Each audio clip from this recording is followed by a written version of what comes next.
Mahigit 100 pamilya ang apektado sa sunog sa isang compound sa Bacoor, Cavite. Wala namang naiulat na namatay o nasaktan. May unang balita si Pam Alegre. Itinaas ang ikalawang alarma sa sunog na sumiklab sa Paraiso Compound, Panapaan 4, Bacoor, Cavite, pasado alas 8 kagabi. Hindi bababa sa 8 truck ng bumbero ang kailangang rumesponde. Masikip ang daan papasok sa komunidad na puro light and combustible materials. Mahirap, sir. Dahil po talaga masikip, dahil matutungtungan po namin, may malalambot talaga.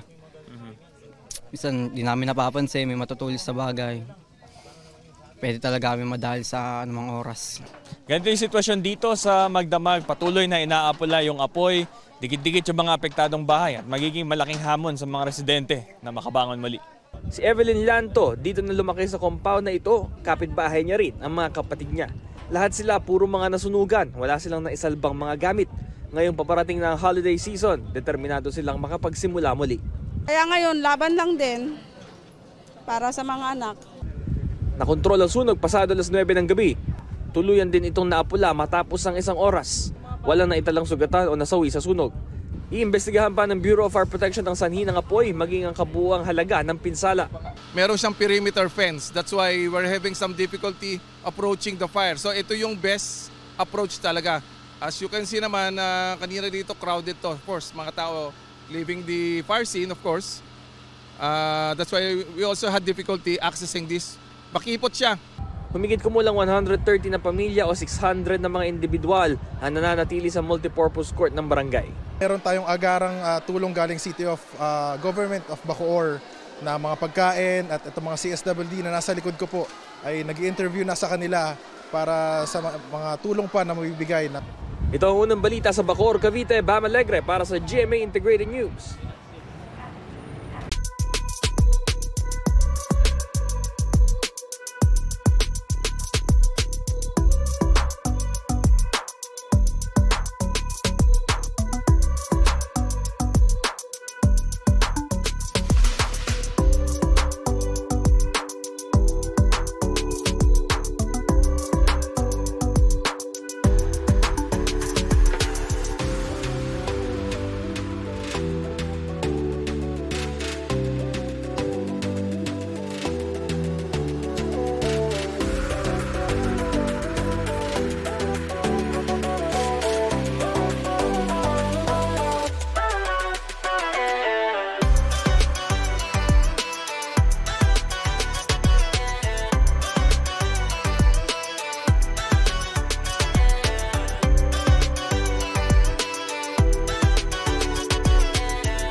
Kapuso, para laging una ka sa mga balita, bisitahin at mag-subscribe sa GMA Integrated News sa YouTube. Sa mga kapuso abroad, samahan nyo kami sa GMA Pinoy TV at sa www.gmanews.tv.